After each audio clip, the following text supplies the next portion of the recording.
My buddy and I recently returned from our first overnight backpacking trip in the woods. Here are the 10 things that we took away from our experience. Number 1, pick a doable trail. According to the internet, the trail that we chose, the Black Forest Trail, which is located in Slate Run, Pennsylvania, should not be your first backpacking trail. And the internet was proved right, as we got completely smoked by this trail due to its steep elevations and high mileage. We would have enjoyed it much better if we had chosen a trail that was more doable. Number 2, have some woods experience. What I mean by that is my buddy and I both grew up in the country on farms, and we were used to walking through the woods, being outdoors, hunting in the woods where we are carrying a loaded rifle and making sure that we maintain our balance. That was a really big help for when we were out on the trail. Number 3, clothing wise, wear broke-in hiking boots. I really benefited from wearing a good pair of hiking boots because our trail was often slippy around roots and rocks, and my buddy had sneakers on, which often got flooded when my feet stayed dry. It's also nice to have a pair of flip-flops to wear around your campsite so you can give your feet a chance to air out and breathe from the long day of hiking. In terms of pants, I would really recommend, no matter what time of year it is, to wear athletic pants. They're lightweight, and when you're walking through the brush, your legs aren't getting all rubbed and cut up. Number 4, borrow as many items as you can from other people.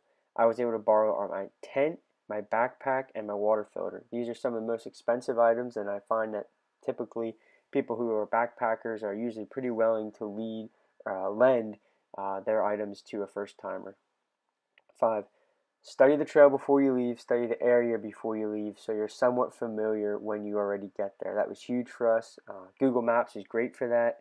Also, make sure you have a good map and trail guide on the trail. We had a trail guide, I believe it was from Chuck Dillon. It was great, step by step almost, for how the trail went. Number 6, go with someone. You can share items, and it's typically more fun.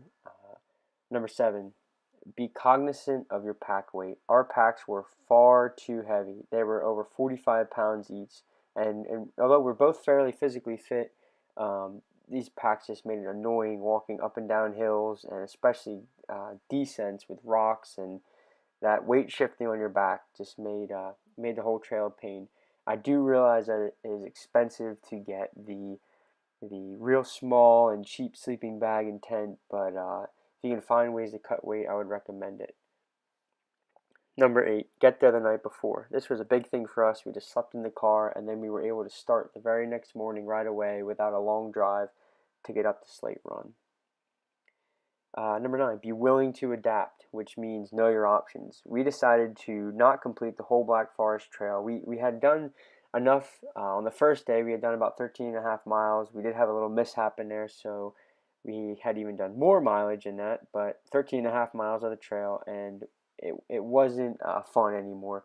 And so we decided to go to a couple friends' cabins who were up in the area, kind of hit some of the vistas, and we kind of piecemealed our own trail, which ended up being much more fun. In terms of mileage, we did, again, with our mishap, we probably did over 15 miles the first day with some hard hikes.